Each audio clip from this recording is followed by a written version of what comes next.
within 2 weeks of the season starting, I'm on the bench at Juventus. That's mad. And they had 7 of the Italian World Cup team. Franco Causio being one of them, Romeo Benetti, who was the hard man.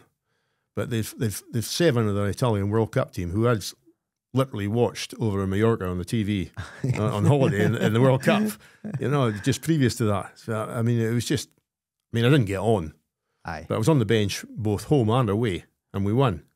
Then the next round, PSV, and they've got half the Dutch team. So again, I'm on the bench home and away, didn't come on, but we won that as well. Yeah. So that's the European Cup. Parked then, you get through the first 2 rounds, which was probably the end of September, beginning of October. There's no European Cup until then, March. Mm-hmm. But it was a whirlwind, going Highland League and then sitting on the bench at Juventus. Just